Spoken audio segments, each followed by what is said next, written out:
가르치고 티칭하는 그런 상황인데, 지금 저희 학생은 뭐 몇 학년인지 몇 살인지 모르겠지만은 지금 신학 공부 아마 시작하는 뭐 20대 초반 정도 됐을 어린 여학생인데, 그 여학생이 저보다 바로 그날은 훨씬 더 신앙이 좋은 거예요. 저는 너무너무나 못난 거예요. 부끄러워지기 시작했습니다. 마음이 막 아프기 시작했습니다. 하나님 앞에 송구스럽기 시작했습니다. 그리고 제가 아이가 셋이거든요.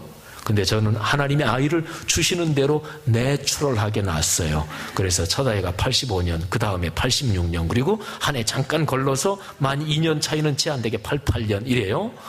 그런데 새 아이가 그때 다 초등학생이었는데, 아버지로서 새 아이가 머리에 떠오르면서 아이들한테 너무나 이 아버지가 초라하고 못난 사람이다, 이 생각이 드니까 마음이 막 아픈 거예요. 집사람 생각이 더 미안하고, 얼마나 마음이 아픈지. 근데 이런 생각이 드는 거예요. 사람들이 많은데 제가 그 앞에 막 찢어지고 더럽고 이런 누더기 같은 옷을 입고 많은 사람들이 있는 그 앞에 서 있는 것 같은, 그렇게 부끄러운 거예요. 막 이런저런 생각이 드는데 눈물이 흐르기 시작했습니다.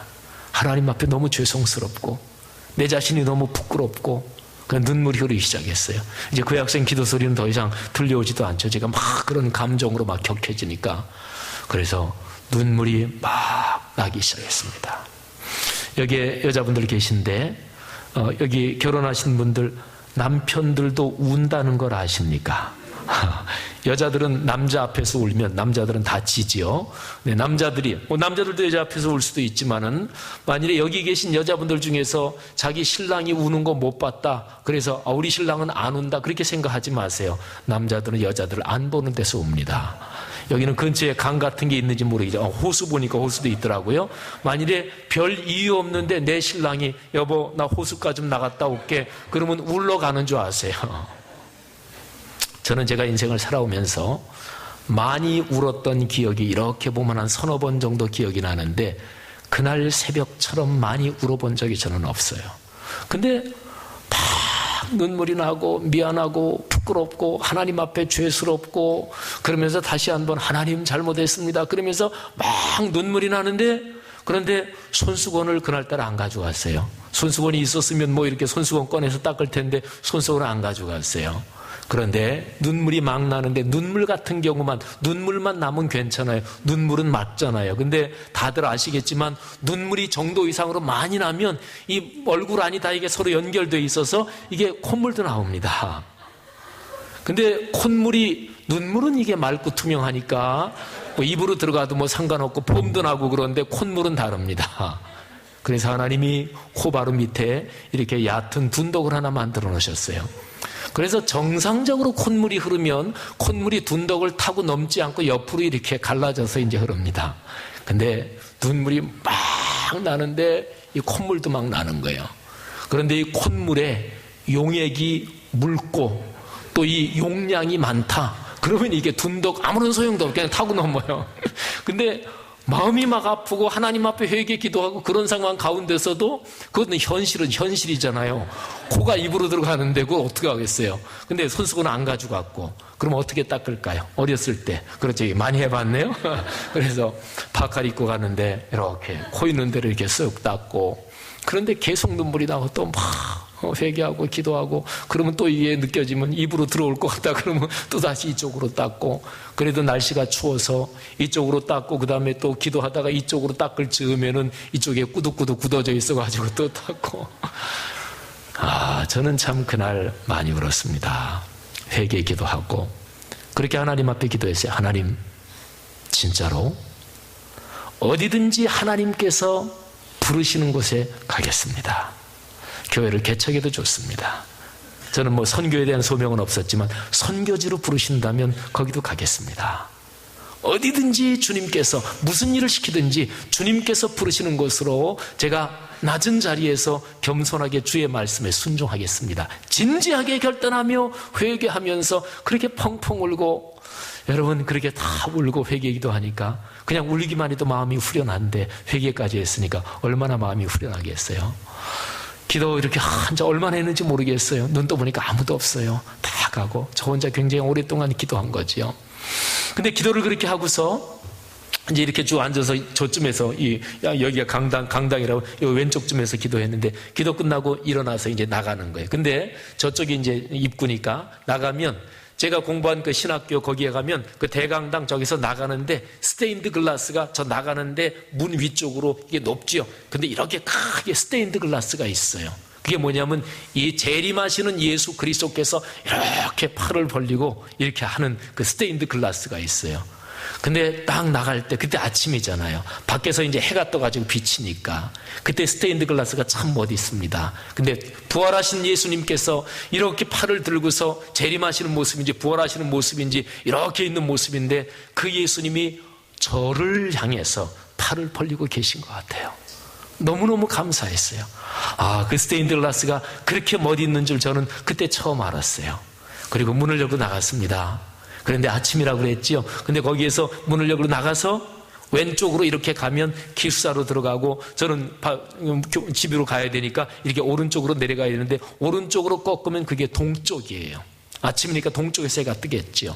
그리고 부천시가 그 강당이 조금 높은 곳에 있기 때문에 이렇게 오른쪽으로 꺾으면 동쪽이 보이는데 부천시 동쪽으로 있는 서울 쪽 방향에 이렇게 집들이 보입니다. 근데 해가 이렇게 뜨는데 그 해가 나 한 사람을 위해서 뜨는 것 같아요. 여러분들 별로 감동이 안 되시죠? 남 얘기니까. 근데 저는 나 한 사람을 위해서 해가 뜨는 것 같아. 그리고 이렇게 계단으로 내려가는데 거기에 나무들이 있고 그러는데 뭐 겨울이라도 이렇게 나뭇잎 붙어있는 그런 나무들도 있잖아요. 그 나뭇잎이 나를 위해서 춤추는 것 같아. 사랑하신 여러분, 그때 이후로도 제가 사역을 하면서 욕심부렸던 것도 기억도 나고 하나님 앞에 불평이 있었던 것도 기억이 나지만 큰 틀에서는 그때 하나님 앞에 결심하고 기도한 대로 큰 무리 없이 걸어온 것 같아요. 감사한 일이지요. 남의 얘기라도 아멘. 그렇죠. 예수 믿는 사람은 예의가 있어야 되니까. 사랑하신 여러분, 저는 그때 경험한 게 뭐냐면 내가 쥐었던 것을 놨던 경험인 거예요. 그게 나를 비웠던 경험이에요. 가만히 저를 생각해 볼 때 제가 특별하게 헌신이 많고 특별하게 하나님께 사랑받을 어떤 아주 특징적인 게 있는 것 같지는 않아요. 근데 이런 종류의 묵상을 가만히 하면서 생각해 보면 제가 적어도 고등학교 이후로 지금까지 신학 공부하고 뭐 사역하고 강원도에 가서 목회하고 쭉 걸어온 걸 생각하면 적어도 3번이나 4번 정도는 그 어느 순간에 하나님 지금 있는 상황에서 모든 거 다 내려놓겠습니다. 다 비우겠습니다. 하나님이 사인을 주시면 원하시는 대로 제가 100% 아무 말 안 하고 순종하겠습니다. 그렇게 했던 기억이 한 3번이나 4번 정도는 되는 것 같아요. 하나님이 저를 이쁘게 봐주신 이유가 바로 그건 것 같아요. 이걸 가리켜서 비움이라고 그래요. 1절은 그런 거예요. 비움. 한번 따라해 보십시다. 비움. 여러분 생각해 보세요. 지금 여러분의 삶에 혹시 불평이나 불만 또는 고통이 있습니까? 원인은 여러 가지일 수 있어요. 그런데 어떻게 생각해 보면 원인을 찾고 또 찾고 자꾸 이렇게 해치고서 파고 들어가 보면 사실은 근원적인 원인은 내가 나 자신을 비우지 못했기 때문에 그런 경우가 많더라고요. 비움이라는 것은 기독교의 메시지 가운데서 아주 오래된 메시지예요. 빌립보서 2장 거기에 보면은 너희 안에 이 마음을 품으라 곧 그리스도 예수의 마음이라는 유명한 구절이 있지요. 헬라어로 케노시스라는 말이 비운다는 뜻이에요. 그래서 예수 그리스도의 모습이 자기를 비우시는 예수 그리스도, 그거를 케노시스 기독론, 케노시스 예수라 그래요. 기독교 역사에서 아주 오래된 거예요. 사랑하신 여러분, 보통 살아갈 때도 막 힘들고 막 일이 그냥 막 너무나 스트레스 받고 그럴 때 갑자기 편해지는 방법 중에서 이런 게 있어요. 에이, 까짓거 뭐 될 대로 되라지. 이러면 갑자기 마음 편해지는 경우 있어요. 근데 그때도 구조는 똑같은 거예요. 자기 손 꽉 쥐고 그냥 악착같이 안달하던가 에이, 될 대로 되라지 하고 놓는 거예요. 비우는 거예요. 어떤 사람이 모진 마음을 먹고 에이, 까짓거 죽기밖에 더 하겠어? 그런 것도 마찬가지예요. 그게 자기를 비우는 거예요. 놓는 거예요. 이 구조적으로는 같은 거예요. 어떤 사람이 산에서요, 어두컴컴할 때인데 이렇게 길을 가는데 무슨 짐승인지 모르지만은 짐승을 만났어요. 아주 싸나운 짐승, 늑대인지 뭔지 호랑인지를. 그래서 정신없이 도망갑니다. 근데 어디 구덩이로 팍 떨어지고 그래서 정신없이 팔을 휘두르다가 뭐를 꽉 잡았어요. 꽉 잡고 떨어지면 죽으니까. 그런데 꽉 잡고 위를 쳐다보니까 두 눈이 그냥 밤이니까 짐승 눈이 시퍼렇게 불이 번쩍번쩍하는 그 짐승이 아직까지 거기서 으르렁대고 있어요. 올라갈 수도 없고, 짐승이 없어도 올라갈 길도 없고, 근데 밑은 보나마나 낭떠러질 텐데. 그래서 꽉 잡고 있습니다. 짐승은 으르렁대다가 이제 나중에 보니까 얼마 시간 지나니까 이제 갔어요. 그런데 이거 올라갈 수도 없고, 그래서 그냥 있는 힘을 다해서 줄을 잡고 있습니다. 전 먹던 힘까지 내서. 근데 밤이 지나고 날이 어슴푸레하게 밝아오고 있습니다. 누가 지나가겠지. 소리를 칩니다. 사람 살려! 사람 살려! 소리를 치는데 아무도 지나가는 사람이 없어요. 근데 한참이나 있다 보니까 누가 지나가는 발소리가 들리는 거예요. 그래서 크게 소리를 칩니다. 여보시오, 사람 살리시오. 저 위에서 보니까 어떤 사람이 이렇게 내려다봐요. 이렇게 여보시오, 나 좀 살려주시오. 근데 그 사람이 빙그레 웃고 있는 거예요. 아니, 당신은 사람이 죽게 됐는데 그렇게 웃고 있냐고. 빨리 줄을 좀 어떻게 내려주는 데서 나 좀 구해달라고. 그 사람이 빙그레 웃으면서 살고 싶소? 그걸 말이라고 하시오? 아유, 살고 싶으면 손에 있는 걸 좀 놓으시오. 이 나쁜 놈 같으니라고. 제가 여기까지만 할게요. 강단이니까 더 육두문자를 안 쓰고. 아니, 떨어져 죽어라 그래. 그 사람이 빙그레 웃으면서 싫으면 관두시오? 그러고 가는 거예요. 육두문자를 써서 욕을 바락바락하고. 그런데 아무도 안 오는 거예요. 왜 노라 그러나, 이 나쁜 놈 같으니라고. 나 놈은 떨어져 죽지. 근데 밑은 한 번도 안 쳐다봤거든요. 그래서 혹시 몰라서 이렇게 쳐다봤더니 발 밑에 요만큼 남아있던 거예요. 여러분, 한번 생각해 보세요. 어떤 때 자존심 상해서 죽을 것 같아. 근데 한 이틀 지나면 괜찮았던 일 있었어요? 없었어요? 있었어요. 약 올라 죽을 것 같아. 근데 며칠 지나니까 별거 아니에요. 그때 당시는 여기에 내 인생이 걸린 거라고 아주 바락바락 악을 쓰고 그냥 이러고는 내가 못 산다 그랬는데 몇 달 지나고 나니까 아무것도 아니야. 그런 일 있었어요? 없었어요? 있었어요. 부부간에 대판 싸우고 꽉 나가서 내가 도장을 찍어 말어 그랬다가 한 이틀 지나고 나서 부인이 남편이 참 고맙고 사랑스러웠던 기억이 있었어요? 없었어요? 사랑하신 여러분, 놈은 죽을 것 같지요? 자존심 비우면 죽을 것 같지요? 안 죽어요. 그래야 사는 게 많아요. 하나님이 아브라함을 부르십니다. 그러면서 아브라함에게 말씀하시는 거예요. 아브라함아, 비워라. 이게 비움에 대해서 1절에서 말씀하시는 거예요. 자, 2절로 넘어갈까요? 2절 한번 다 같이 읽겠습니다. 자, 시작. 내가 너로 큰 민족을 이루고 네게 복을 주어 내 이름을 창대하게 하리니 너는 복이 될지라. 아멘. 2절은 길게 설명 안 할게요. 2절은 한마디로 설명하면 1절에서 비운다는 거잖아요. 2절은 채운다 그런 거예요. 이 시계가 복이라고 생각하면 하나님이 이 시계를 자, 너 복으로 준다 이 정도 얘기가 아니에요. 이 시계를 복으로 준다 얘기가 아니고 너 자체를 복으로 만들어 준다. 너 자체가 복이다 이런 뜻이에요. 할렐루야. 자, 1절은 비움, 2절은 채움. 여러분, 비워야 채워지는 거예요. 컵에 물이 가득 차 있다고 생각해 보세요. 거기다 물을 더 부을까요? 그건 채워지는 게 아니지요, 그지요? 가득 있는데 뭐가 채워져요? 여러분, 제일 밥이, 식사가 제일 맛있을 때, 음식이 제일 맛있을 때가 언젠가요? 우리말로 그런 말이 있죠. 뭐가 찬이라고요? 시장이 찬이에요. 속이 비어있을 때가 제일 맛있는 거예요. 언제 잠자리 들 때 제일 행복한가요? 아침에 한 10시까지 자다가 일어나서 할 일 없이 뭐 이렇게 있다가 낮잠 한 2시간 자고 그리고서 그날 저녁 잘 때 행복해요? 아닙니다. 하루 종일 열심히 일하고 그래서 몸은 물에 젖은 솜처럼 아주 피곤한데 그런데 그냥 하루 종일 일하고 열심히 일하고 또 그냥 보람있게 일하고 그리고 저녁 때 잠자리에 들어갈 때 우리 같은 목사는 내일 새벽기도 아예 안 나간다 이렇게 제끼고 잠자리에 들어갈 때 그때는 너무너무나 몸이 떨릴 정도로 행복해요. 언제 잠자는 게 행복해요? 잠이 고플 때 그런 거예요. 사랑하신 여러분, 비워야 행복한 거예요. 자, 1절은 비움, 2절은 채움, 3절 다 같이 읽겠습니다. 시작. 너를 축복하는 자에게는 내가 복을 내리고 너를 저주하는 자에게는 내가 저주하리니 땅의 모든 족속이 너로 말미암아 복을 얻을 것이라 하신지라. 아멘. 3절은 여기에 너를 저주하는 자는 내가 저주를 내리겠다. 이건 잠깐 잊어버려요. 분한 생각이 들 때는 이 구절이 은혜가 될지도 모르겠지만 하나님의 궁극적인 뜻은 저주가 아니라 축복이에요. 그리고 멸망이 아니라 구원입니다. 그런데 어쨌든 3절에서 우선은 아브라함아, 너를 누가 축복하고 너를 선대하면 그 사람을 내가 축복하겠다. 이거 얼마나 놀라운 말씀이에요.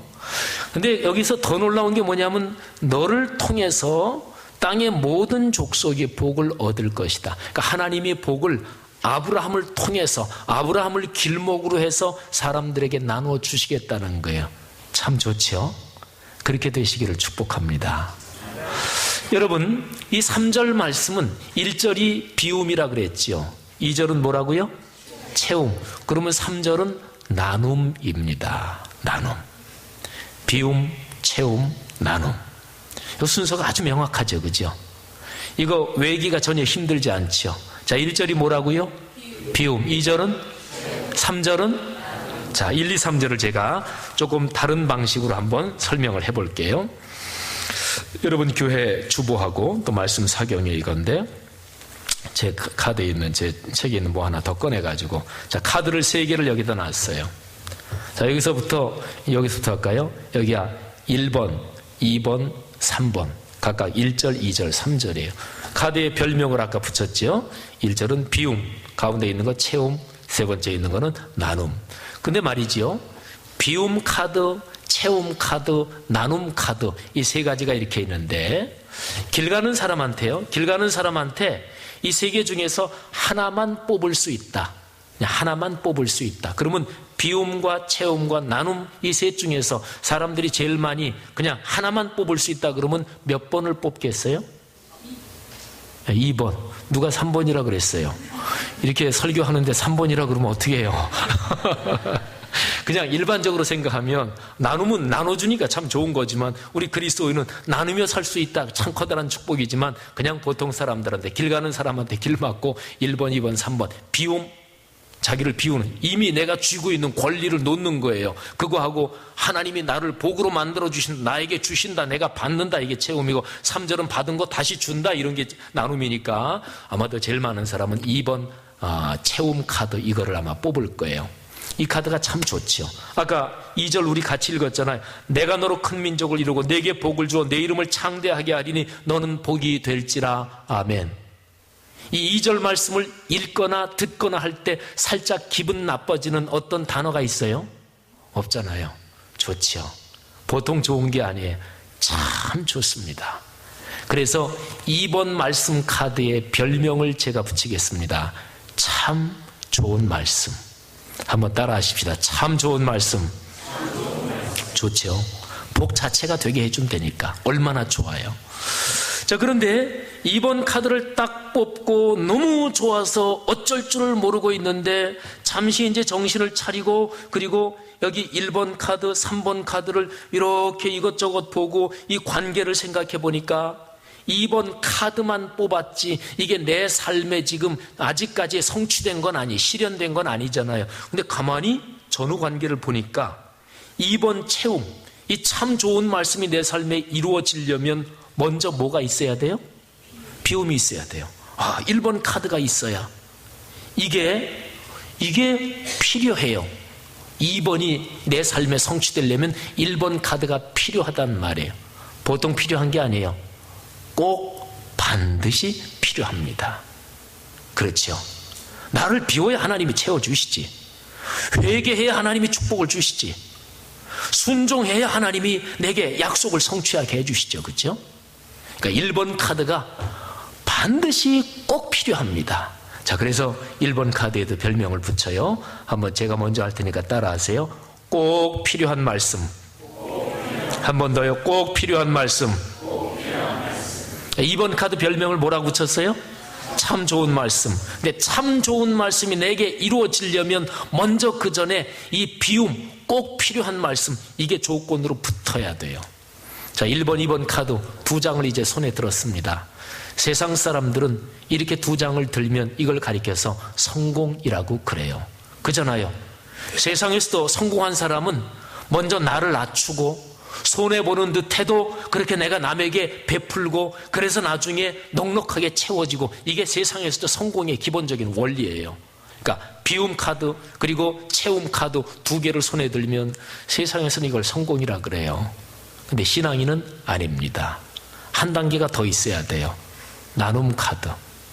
이게 중요해요. 왜 중요하냐면요, 맨 마지막에 여러분이나 저나 하나님 앞에 섰을 때, 예수 그리스도 앞에 섰을 때 예수 그리스도가 물어보시는 최종 질문이 있어요. 시험으로 말하자면 최종 시험 문제 나오는 거예요. 이게 뭐냐면 이렇게 질문하실 거예요. 너 세상 살 때 모든 통장 잔액 또는 유가증권 은행 예금 다 합해서 얼마까지 모아봤니? 하나님은 그렇게 질문 안 하실 거예요. 너 내가 가진 걸로 어떤 사람들에게 어떻게 나누며 살았니? 그걸 질문하실 거예요. 내가 살 때 자동차 제일 좋은 거 어느 차까지 타봤니? 그렇게 질문하시지 않고요.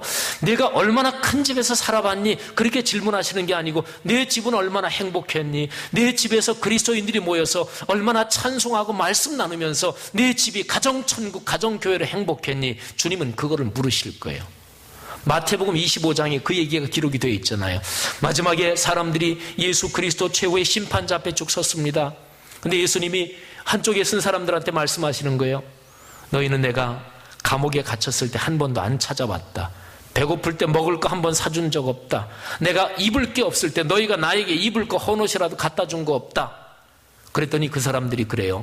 언제 우리가 그랬습니까? 만일에 주님께서 감옥에 갇혔다는 소식만 들었다면, 주님께서 배고프시다는 소식만 들었다면 우리가 얼마든지 찾아가고 우리가 얼마든지 음식 사드렸을 겁니다. 우린 이래봬도 이 세상에서 주님 이름으로 선지자 노릇을 하고, 우리는 병도 고치고 우리는 말씀도 전하고 그런 사람들입니다. 그랬더니 예수님께서 나는 너희를 진짜로 모른다 그러셨거든요. 그리고 다른 편에 선 사람한테 예수님이 그렇게 말씀하셨어요. 참 고맙다.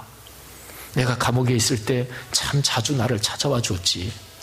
내가 배가 고플 때 너희들이 음식 싸들고 찾아오고, 내가 입을 게 없을 때 너희가 옷을 그렇게 해서 나에게 옷도 주고 그랬지. 진짜로 고맙다. 그런데 그 사람들이, 주님 그렇게 칭찬해 주시는 거는 고마운데요, 우리가 아무리 생각해봐도 주님이 헐벗었을 때 우리가 옷을 드리거나 주님이 배고프셨다고 해서 우리가 주님 음식 사드린 적은 죄송하지만 없는 것 같은데요. 예수님이 그때 뭐라 그러신다고요? 네가 사는 주변에 어렵고 가난하고 힘든 사람, 그 사람들에게 나누어 준 게 곧 나한테 해준 거다. 성경 말씀이잖아요. 마태복음 25장 그 말씀은 마지막에 최후의 심판 때, 마지막에 천국문 앞에서 우리의 주님 예수 그리스도께서 하신다는 질문이에요. 그러니까 최종 시험 문제예요. 그게 시험 문제란 말이에요. 그게 바로 3번 카드예요. 그러니까 3번 카드가 보통 중요한 게 아니라 아주 중요하지요. 자, 그래서 이 3번 카드에 별명을 붙일게요. 따라 하십시오. 아주 중요한 말씀. 한 번 더, 아주 중요한 말씀. 사랑하신 여러분, 비움, 채움, 나눔 1절, 2절, 3절 순서대로 하면 그렇게 돼요. 그런데 우리 사람의 본성상 누구나 다 욕심이 있잖아요. 그런 사람의 욕심 본능상 제일 하나만 뽑아라 그러면 사실은 채움을 누구나 뽑아요. 그게 참 좋은 말씀이니까. 그런데 참 좋은 말씀이 이루어지려면 비움이 있어야 되는데, 비움의 별명이 뭐라고요? 꼭 필요한 말씀. 그리고 그 두 개만 쥐면 안 돼요. 그리스도인은 하나님께서 내게 주신 복을 다른 사람에게 넉넉하게 나누어야 돼요. 복음의 말씀도 나누어야 돼요. 떡도 나눠야 돼요. 시간도 나눠야 돼요. 배려, 정성, 사랑도 나눠야 돼요. 그래서 3절 말씀 나눔, 이게 아주 중요한 말씀이에요. 왜? 최종 시험 말씀이니까. 여러분, 어린아이를 생각해 볼까요? 집에서 1살, 2살, 3살 이 어린아이는요, 대개 요즘은 아이가 하나, 많아야 둘. 그러니까 예를 들어서 어떤 집에서 아이가 확 뗐으면 엄마 아빠가 다 해주는 거예요. 장난감 가지고 놀다 싫으면 그냥 확 집어 팽개치고 막 떼쓰면 엄마 아빠가 다 들어주고. 이 아이는 기본적으로 자기가 좋은 대로 해요. 나 좋은 대로. 애들이 뭘 가지면 늘 입으로 갖고 가지요. 그게 자기 좋아서 그러는 거예요. 그런데 이제 유치원에 킨더가든에 가게 됐습니다. 근데 자기가 장난감 이렇게 가지고 놀다 보니까 저기 옆에 있는 애가 가지고 노는 게 더 좋은 것 같아. 그래서 가서 뺏으려고 그랬어요. 그랬더니 선생님이 안 되지. 걔가 다 갖고 놀고 그리고 놔두면 그때 내 차례가 되면 갖고 놀아야지. 남이 가진 거 뺏으면 안 되지. 그런데 얘가 확 하고서 막 뺏으려고 그래. 집에서는 그렇게 하면 됐거든요. 근데 선생님이 또 막으면서 그러면 안 되는 거야. 아이가 유치원에서 뭘 배우지요? 필요한 거를 배우는 거예요. 성장 과정이 다 그래요. 인격적으로 미숙한 사람은 내가 좋은 거 그거를 자꾸만 하려고 그래요. 그런데 조금 더 잘하면 좋은 거 아니라 내게 뭐가 필요하지? 불편해도 내게 필요한 걸 배우는 거예요. 그 아이가 나중에 엄마가 데리러 올 시간이 다 됐어요. 엄마가 저기 문 앞에 서 있어요. 그래서 자기 놀던 장난감 옆으로 휙 팽개치고 막 가려고 그러는데 선생님이 가로막는 거예요. 너 갖고 놀던 장난감 저기다가 갖다 놓고 그리고 엄마한테 가야지. 근데 아니야, 엄마한테 갈 거야. 선생님이 딱 가로막고, 엄마 있는데도 딱 가로막고, 아니야, 네 장난감 저기다 갖다 놓고 그리고 엄마한테 가야지. 그게 필요한 거예요. 사람은 성장 과정에서 인격적으로 미숙할 때나 또는 어릴 때는 자기 좋은 거 위주로 하는 거예요. 그런데 점점 자라면서는 필요한 거를 알게 돼요. 한 걸음 더 자라면 어떻게 되는 줄 아세요? 가치의 문제를 알게 되는 거예요. 중요한 게 뭔지 그거를 알게 되는 거예요. 가치의 문제를 알게 되면서는 손해볼 줄도 아는 거예요. 가치 때문에. 심지어는 가치를 위해서 죽을 수도 있는 거예요. 그게 바로 인생에서 내 소명을 발견하는 거지요. 사랑하신 여러분, 하나님께서 어느 날 아브라함에게 나타나셨어요. 그래서 아브라함에게 말씀하시는 거예요. 아브라함아, 내가 너한테 할 얘기가 있어서 찾아왔다. 한번 상상해 보세요. 하나님이 찾아오셨어요. 아브라함이 얼마나 행복하고 얼마나 황송했을까요? 하나님 감사합니다. 많이 바쁘실 텐데 저한테까지 찾아오시고, 세상 수많은 사람들이 기도할 텐데 저한테까지 직접 찾아오셔서 감사합니다. 그래, 내가 너한테 할 얘기가 있어. 3가지 얘기할 거야. 예, 말씀하세요. 제가 잘 듣겠습니다. 첫째, 비움. 2번째, 채움. 3번째, 나눔. 근데 아브라함아, 잘 들어라. 이 모든 세상 만물 다 내가 만들었지 않느냐? 예, 그렇지요. 눈에 보이는 것만이 아니라 사람의 심리 구조, 영적인 세계, 모든 그런 것까지도 다 내가 만든, 내가 제작자고 내가 창조자 아니냐? 맞지요. 그러면 그 모든 존재하는 거에 대해서 누가 제일 잘 알겠니? 하나님이 제일 잘 아시죠. 그래, 내 말이 맞다. 나는 내가 만든 모든 피조물, 현상적인 거나 눈에 보이지 않는 영적인 정신적인 거 몽땅 다 포함해서 거기에서 내가 참으로 귀하게 만든 사람이 행복하게 살기를 나는 간절히 원한다. 그리고 사람이 행복하게 됨을 통해서 다른 모든 자연 만물 피조물도 다 같이 행복하기를 나는 간절히 원한다. 그래서 내가 만들었기 때문에 내가 제대로 아는데, 정확하게 아는데, 아브라함아, 사람이 행복하려면 3가지가 있으면 돼. 비움, 채움, 나눔. 이 3가지가 있으면 행복해진다. 자, 아브라함아, 나는 이제 할 얘기 다 했다. 자, 하나님이 3가지로 가르쳐 주셨어요. 그리고 하나님이 할 얘기 다 하셨대요. 아브라함아, 나는 내가 창조의 주권자로서 내가 만든 이 세상에서 어떻게 하면 행복하게 사는지 그 비결에 대해서, 가장 근본적인 가르침에 대해서 나는 말 안 한 거 하나도 없다. 내가 딱 3가지로 요약해서 요점 정리, 저자 직강으로 내가 가르쳐 줬다. 혹시나 내가 행복하게 사는 27가지 방법, 행복하게 사는 101가지 방법 이러면 네가 나중에 내 앞에 왔을 때 너 왜 그렇게 안 살았니? 그러면 아이고, 하나님께서 27가지인가 9가지인가 그래서 다 기억 못해서 그랬어요. 그럴까봐 내가 3가지로 요약해서 가르쳐줬다. 한번 하나님이 여러분에게 나타나셨다고 생각하고, 자, 3가지 얘기를 해줘서 하나님 물어보시는 거예요. 내가 3가지 뭐뭐 얘기해줬냐? 첫째 뭐라고요? 2번째? 3번째? 3가지 중에서 사람이 욕심이 다 있기 때문에 사람이 손에 쥐는 순서대로 하면은 채움부터 손에 쥐어요. 그런 거 별명을 한번 얘기해 볼까요? 2절의 별명이 뭐예요? 참 좋은 말씀. 그 다음에 뭘 쥔다고요? 1절 별명이 뭐지요? 꼭 필요한 말씀. 그리고 맨 마지막에 중요한 3절 별명이 뭐예요? 아주 중요한 말씀. 잘 아시네요. 짧게 말씀드렸는데도 아브라함이 하나님 물론입니다. 세 가지 잘 들었습니다. 근데 하나님이 말씀하시는 거예요. 아브라함아, 난 할 얘기 다 했다. 그러면 공이 누구한테 넘어간 거예요? 아브라함한테. 아브라함이 어떻게 했을까요? 어떻게 했을 수 있었을까요? 우리는 성경 스토리를 알아요. 아브라함이 하나님 말씀에 순종했지요. 근데 창세기를 잘 읽으면 11장 마지막부터 12장 초반에 보면은 아브라함은 한 번 하나님이 첫 번째 부르실 때 도중 하차했던 사람이에요. 지금 두 번째 부르시는 거예요. 자, 공은 아브라함한테 넘어갔는데 아브라함이 다음과 같이 반응합니다. 4절을 다 한번 눈길을 줘보실까요? 자, 4절 다 같이 읽는데 중간까지만 읽겠습니다. 4절 다 같이 시작. 이에 아브라함이 여호와의 말씀을 따라갔고 아멘 거기까지. 아브라함이 뭐를 따라갔다고요? 말씀을 따라갔습니다. 잘 보세요. 말씀을 따라갔어요. 말씀이 일상생활에서 이루어진 거지요. 다른 말로 말하면 말씀이 삶이 된 거예요. 말씀이 뭐가 됐다고요? 삶이 됐다고요.